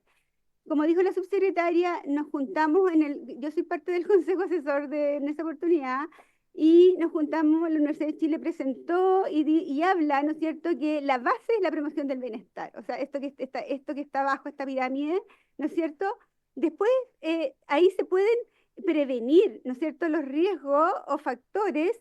Los tratamientos ya es como cuando todo lo anterior ya no se ha hecho y la continuidad del cuidado es cuando ya son casos más severos. Bueno, en ese caso ya requiere, digamos, una intervención, pero todo esto con una promoción del buen bienestar y de la sana convivencia podemos hacerlo mucho más fácil y la verdad que es algo mucho de menos costo, digamos, para el Estado y para las mismas universidades. ¿Ya? Bueno, ahí está lo que decía la subsecretaria, están las recomendaciones de las que habló, y hay políticas de inclusión, modernización de las instituciones, que es uno de sus objetivos. ¿Ya? Bueno, a ver, ¿por qué hay que normar en este proyecto? Porque aquí hay un privilegio masivo a través de gratuidad y de endeudamiento sin apoyar trayectoria prácticamente. O sea, el diseño está preparado para un estudiante ideal, que no tiene problema, que puede rendir sin problema, y eso en realidad no es la realidad, ¿ya? El apoyo de los puntajes de acceso no son pronóstico de éxito, ¿ya? Simplemente si no está acompañado ese estudiante o no está dentro de un ambiente que le ayude, lo más probable es que no le vaya bien si es que sus determinantes sociales, digamos, así lo indican. Ya el sistema está diseñado para cumplir perfiles de exigencia, pero limitando el desarrollo del mismo estudiante. O sea, un estudiante puede tener un tremendo potencial, pero tiene que regirse a ciertos cánones que se le exigen. También hay barreras de reglamentos internos, desactualizadas, lo que indica también la subsecretaria, en estas recomendaciones. También se necesita una docencia experta que tenga preparación pedagógica, ya que no enseñe desde su propia experiencia, porque muchas veces han sido experiencias difíciles que han tenido en la universidad y vuelven a enseñar lo mismo y se perpetúa el modelo maltratador a veces, ¿ya? Y esta ley viene a cumplir vacíos, ¿no es cierto?, que están en las leyes, porque los estudiantes no están considerados, digamos, qué bueno que en el proyecto de salud integral que mencionó la subsecretaria, estén considerados, porque en realidad está considerada la escolaridad, pero no los jóvenes de educación superior, como que quedan en el medio, o sea, o está lo laboral, o está la escolaridad, pero no ellos específicamente. Entonces, esto, y lamentablemente, al privilegio del estudiante va a depender, ¿no es cierto?, de la suerte en el fondo, de ser apoyado o no apoyado en la institución que cayó o que le permitió su determinante social. Eso por mi parte, y bueno, ahora dejo a Susana Faría, ella es psicóloga clínica, eh, y ella va a explicar lo que podría presentar. Buenas tardes, presidenta. Desde el lado negro, desde el Ahí. lado negro. Ahí.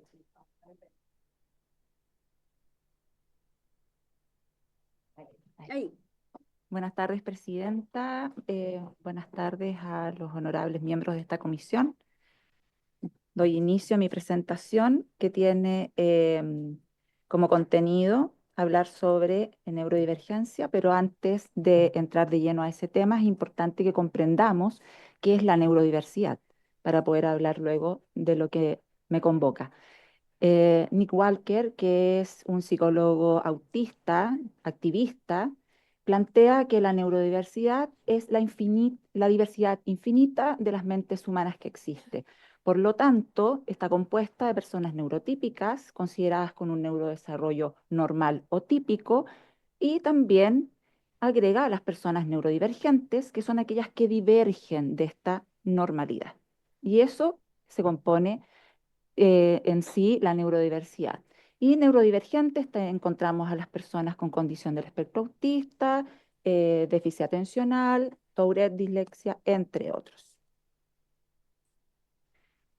¿Y por qué es crucial comprender la neurodivergencia? Primero, porque promueve la empatía y la aceptación debido a esta diversidad.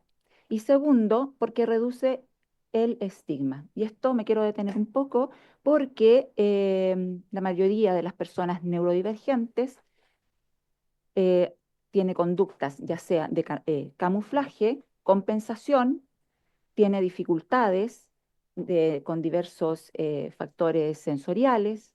Además, necesita, al igual que las personas neurotípicas, pero con mayor intensidad, necesita una autorregulación que, a diferencia de los neurotípicos, esta es observable, es decir, ellos lo manifiestan. Y por otra parte, también ayuda a reducir por parte de la mayoría de la sociedad el estigma que hay en relación a las coocurrencias de las personas neurodivergentes, tales como ansiedad, estrés, incluso se habla también de estrés postraumático, debido a las innumerables veces en las que ellos han sentido la vulneración de sus derechos, perdón. Por otra parte, también nos permite potenciar las fortalezas, es decir, ya no nos vamos a situar desde el déficit o las problemáticas, sino que a las personas neurodivergentes las vamos a ver con fortalezas, es decir, ya la neurodivergencia no es un factor excluyente, al contrario, es incluyente, porque los últimos estudios demuestran que las personas neurodivergentes son necesarias para construir una sociedad inclusiva. Por otra parte, también nos ayuda a mejorar la calidad de vida, no solamente de las personas neurodivergentes, sino también de toda la comunidad, porque un estudiante universitario contento significa que toda su familia está contenta y, por qué no decirlo, todo su barrio y toda su comunidad. Por último, mencionar que el número de estudiantes neurodivergentes que ha ingresado a la educación superior está en aumento, lo cual nos hace, por lo menos a mí, muy feliz. Y que es importante para las instituciones de educación superior. Proveer un bienestar emocional, no solo para las personas neurodivergentes, sino que para toda la comunidad educativa. ¿Y esto cómo se logra? A través de la colaboración y el trabajo en equipo. Este trabajo en equipo ojalá estuviera compuesto por personas que saben de salud mental y, por qué no decirlo, también de neurodivergencia. ¿Esto qué nos permitirá? Personalizar el aprendizaje, porque como lo mencioné anteriormente, todos somos diversos. Por lo tanto, todos aprendemos de manera distintas. Y eso es importante, que las universidades presten apoyo a estas diferencias que hay en la forma en la que adquirimos los aprendizajes. ¿Y esto qué nos va a permitir? Un desarrollo profesional de calidad. ¿Eso qué significa? Que la persona neurodivergente entra esperanzada a la institución de educación superior y sale de la misma forma. Es decir, tuve una educación de calidad, fue inclusiva, me respetaron como soy como persona y eso me va a permitir salir al campo laboral de una manera más optimista. Por último, y no menos importante, es la reducción de la deserción. La mayoría de los estudios habla de que los alumnos neurodivergentes solamente llegan al primer y segundo año de universidad. Todos desertan. Bueno, no todos, por suerte, pero la mayoría sí lo hace. O se cambian de carrera, como usted dice, Presidenta. ¿Y qué es lo importante acá? Que las instituciones de educación superior realicen estos cambios, velen por la inclusión de estos alumnos para disminuir la deserción y lo que es más aún, junto con disminuir la deserción, van a hacer algo mucho mejor. Van a motivar a que más estudiantes neurodivergentes ingresen a sus salas de estudio. Hasta ahí mi presentación, Presidenta. Muchas gracias. Sí, yo quería hacer un comentario cortito. Mientras discutíamos esta ley en educación, eh, la verdad es que se generó harta discusión. Es que es el punto que tú tocaste, en términos de que de partida la mayoría de los profesores que somos profesores, bueno, en el caso mío soy médico, pero de los profesores universitarios, no tienen una formación que les permita realmente tener una mejor o peor actitud. Sí, puede ser inclusión, no estigmatización, no discriminación, eso está ok. Yo creo que eso sí ya está bastante normalizado dentro de la educación superior. No así los distintos conductas como académicos que se debe tener. Entonces, cuando discutimos eso, yo lo quiero poner porque es como bien hubieron varios diputados y diputadas, una gran mayoría, que decían, bueno, pero, o sea, ¿por qué le voy a bajar la exigencia a una persona porque tiene problemas de salud mental cuando se supone que todos los profesionales tienen que tener una formación equivalente? Es válido, ¿no es cierto? Entonces, ¿acaso vamos a hacer cuenta que porque esa persona, no sé, tuvo un intento de suicidio, entonces yo tengo que ponerle buenas notas porque si no se va a volver a deprimir? Sea, hay una serie de interrogantes y por eso que es tan importante la asociatividad, ¿no es cierto?, de profesionales de salud mental con los profesores universitarios, porque la verdad, y también hace un llamado a que probablemente quienes trabajemos o piensen que van a trabajar en docencia, en la academia, tendrían que tener más nociones de salud mental que lo que nadie tiene. ¿Ah? Y el estigma es el estigma y muchas veces se presta a bullying y también a acoso, ¿no? Bueno, muchas gracias. ¿Ustedes tienen otro ponente?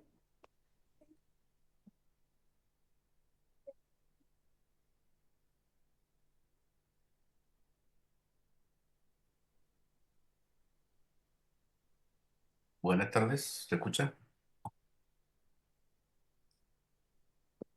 Sí, se escucha perfecto. Ya.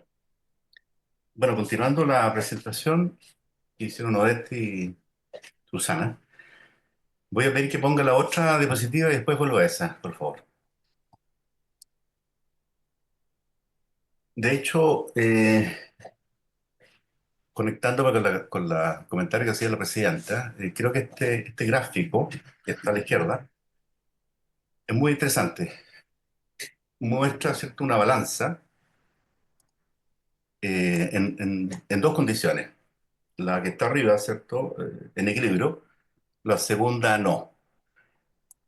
Entonces, ante la misma situación, el entorno o presión del entorno, llámese una mascota, un animal, una persona, en el fondo es una característica de todos los individuos vivos, puede estar, ¿cierto?, en ese equilibrio con mejores desempeños en cuanto a mejor uso de su bagaje de emociones, ¿cierto?, que son tan importantes, tomar decisiones, como destruir esa carga en el tiempo y mantener una interacción con su entorno de mejor calidad. En cambio, en la gráfica inferior, dado que la situación se la saltaron, no, la parte inferior del mismo gráfico. Ajá.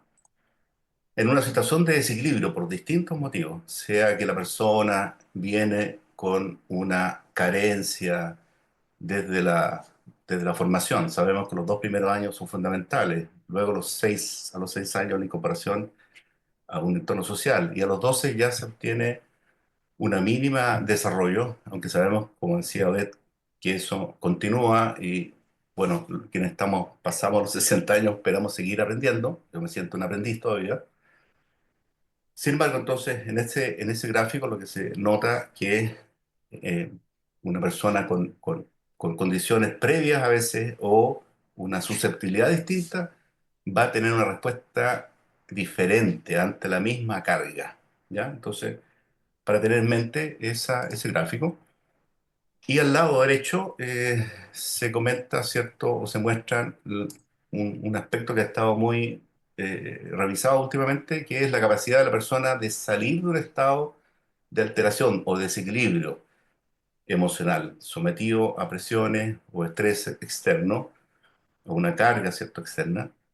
Si es transitoria, un poco también lo decía ver, es distinto si es permanente. Es distinto si la persona trae una carga o un bagaje mayor o menor, o una mochila a cuestas, ¿cierto? Por rupturas previas, por falta de un entorno de apoyo, etcétera. Y eso hoy se entiende como, se resume en el concepto de resiliencia, la capacidad de superar estados de depresión o de desequilibrio emocional y en el fondo una capacidad de aprendizaje, de tomar una situación de estrés como una oportunidad en su desarrollo. Volviendo entonces a la anterior diapositiva, creo que también es bastante elocuente este gráfico, ¿cierto? Si dirigimos la vista hacia al gráfico de la derecha, es importante entender, ¿cierto?, que los componentes que están asociados en relación a una persona en desarrollo particularmente, son al menos tres. El componente de su carga biológica, genética, se dice, aunque ya sabemos que los genes se despiertan o se apagan de acuerdo a las condiciones ambientales. Por lo tanto, su respuesta fisiológica, la susceptibilidad, lo que vemos en las personas neurodivergentes que tienen una respuesta distinta de su bagaje biológico o fisiológico, su desarrollo psicológico, particularmente el poder manejar sus emociones en forma positiva. Y por último, el entorno social que impacta y hay una interacción de todos estos componentes. Y de hecho, últimamente se está hablando finalmente de lo que sería resumido en el concepto de determinantes sociales o psicosociales, que tienen que ver con lo que estamos discutiendo en esta modificación de la ley, de entender que las personas que están en desarrollo van requiriendo desde una máxima apoyo externo, una disminución progresiva. No es una cosa, digamos, eh, totalmente acotada, ¿cierto? ¿No? Un poco lo que decía también Susana y Odette, que las personas entran a un régimen sea de trabajo, de estudio, y necesitan la figura del tutor para acompañarlo en un proceso de toma de independencia y autonomía. Y eso es progresivo, no es una cosa, es una cosa dinámica, ¿ya? Y eso es lo que hace pensar que incluso cada programa de estudio debería estar adecuado al individuo o a la persona, no viceversa, la persona teniendo que adaptarse al programa. Entonces, bueno, se queden con la figura que estaba comentando, ¿cierto? Para entender que la influencia del aspecto social es enorme, que puede ser tanto positivo como negativo, y puede, de alguna manera, ayudar a personas que son más vulnerables, que son más susceptibles a este tránsito en lograr la autonomía a través de un correcto apoyo, ¿ya? Incluso se mencionó recién el buen trato, características que no tienen ningún costo, son vitales para lograr que esta persona logre su potencial máximo e incluso es probable que a futuro las personas neurodivergentes, si son apoyadas, van a lograr ciertos enormes beneficios sociales. Y cualquier persona que tiene una discapacidad psíquica, bien apoyada, puede evitarse su deterioro y su pérdida de autonomía que genera costo al Estado, a la sociedad. Esto lo sabemos, pero lamentablemente para eso es importante tener esta visión una visión amplia de lo que es el desarrollo humano, que es progresivo y dinámico. Eso básicamente quisiera aportar en este momento.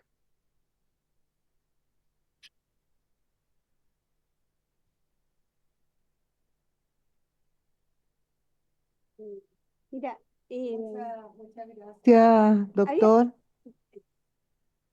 Perdón, espérate.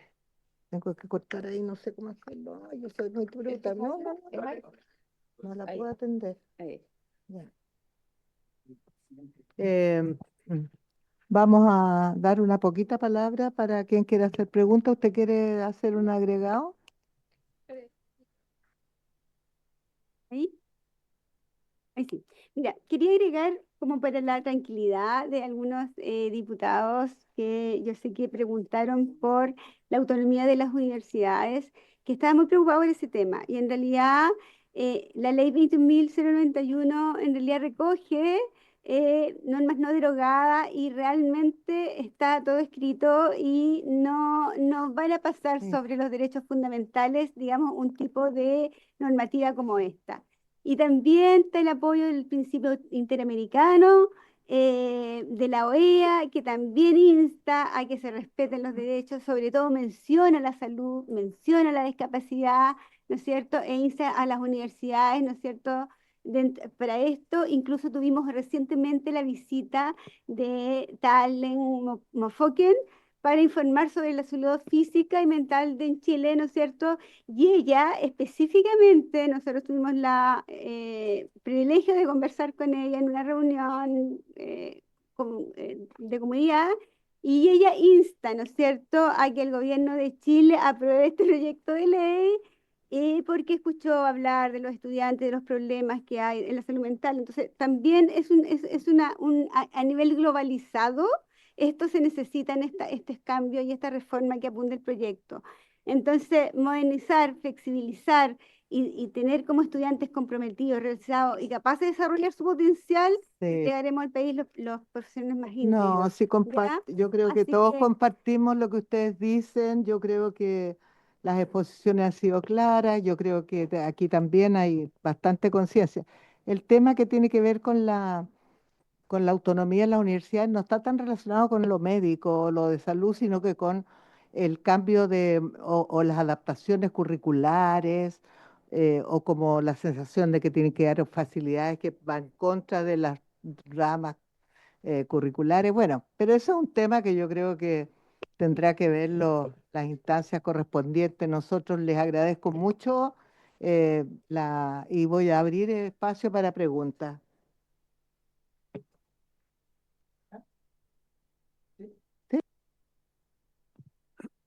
Gracias, Presidenta, por su intermedio. Saludar a la subsecretaria de Salud Pública y también en nuestras visitas, especialmente a Odette, a quien tengo el gusto de conocer desde hace algún tiempo. Presidenta, de tal magnitud y de tal relevancia es lo que estamos hablando, que hay una bancada de salud mental en el Congreso, del cual yo formo parte. Hay conmemoraciones, tuvimos en septiembre pasado el tema de la prevención del suicidio. Paradojalmente ese mismo día ocurrió un suicidio de un estudiante de, si mal no recuerdo, de Derecho. Tenemos el día de ayer, por ejemplo, la conmemoración del Día Mundial de la Depresión, con cifras alarmantes a nivel mundial de 380 millones de personas según la OMS. En Chile, cifras tal vez discutibles porque puede haber subregistro o falta de demanda por parte de la comunidad, pero que superan el 6%. O sea, es muy grave. Eh, yo en reiteradas oportunidades, presidente, a usted le consta, he hecho ver en el seno de esta comisión y también en derechos humanos, hago presente el tema, los ambientes tóxicos en que muchas veces estudian los estudiantes universitarios, ¿no? Y particularmente en carreras que se supone que hay un fuerte altruismo inspirador, ¿no? Como pasa en las carreras de salud. No quiero decir que las otras no lo haya, pero llama la atención el caso de Harold Leiva, ¿no? Un estudiante, un residente de medicina que, al igual que el hijo de Odette, en 2021, ¿no es cierto? Lamentablemente llega a una situación de consumación. Estamos hablando de Pablo Leiva. Eh, Se ha hablado acá de la neurodiversidad y justamente las personas que son del ámbito de lo neuroatípico, según la explicación que la psicóloga daba, son las personas que sufren más sesgo, que son más maltratadas, que son más discriminadas. Yo lo hice presente acá hace casi un año atrás como un estudiante de la Universidad de Valdivia, con un nivel de indolencia brutal. Le dicen, mira, cámbiese de universidad, pues esta no le sirve. Además, usted autista no puede estudiar medicina, ¿cómo se le ocurre? Vaya a estudiar otra cosa. Entonces, la verdad es que es bien brutal el trato que se le da, presidente. Entonces, esto va apañado con el consumo problemático de sustancias, con la desregulación de cuadros de base, con la falta de redes de apoyo. Ahora, cuando las redes de apoyo, yo recuerdo el caso de Pablo, perdón, Harold, el padre, él venía de Arica. Entonces es difícil que las redes familiares estén acá, ¿no? De hecho, las exequias tengo entendido que fueron acá en la quinta región. Entonces, todos estos factores que de algún modo rompen o atentan contra la homeostasis, que también mencionaba el colega Chola, respecto de esta pérdida de equilibrio, ¿no es cierto?, entre las competencias que tiene cada persona o las habilidades para enfrentar la adversidad y el nivel de adversidad, obviamente son diferentes de una persona a otra.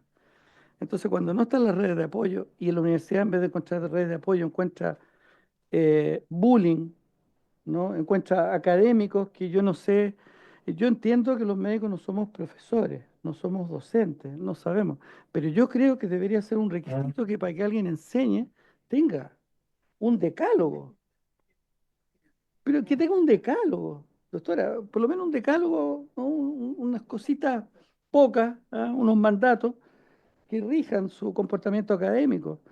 Eh, Y esto lamentablemente sigue pasando, nosotros lo normalizamos en nuestra época.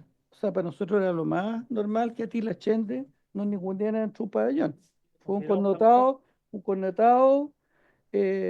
cirujano de la época, ¿no? Está bueno por eso. Y era, por supuesto, o sea, es que es como, usted lo comentaba, Anita, o sea, yo he visto las estudiantes de Derecho aterradas de tener que dar el examen de grado, aterradas.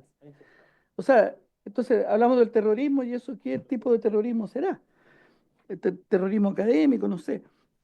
Entonces, yo mencionaba a Tilachende porque era tipo que yo vi compañeros que literalmente se orinaban antes de entrar a un examen.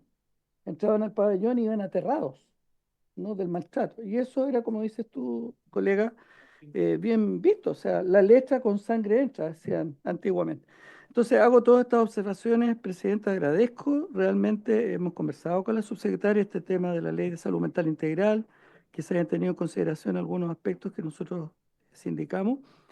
Y quiero, para terminar, Presidenta, valorar profundamente que Odette, pese al profundo dolor que la va a acompañar toda su vida, haya logrado resignificar la pérdida de su hijo y convertirlo en una causa, porque eso no es fácil, Presidenta, y creo que eso la enaltece como ser humano, y de alguna manera hace que la vida que se truncó tempranamente de su hijo trascienda. Eso, muchas gracias. A usted.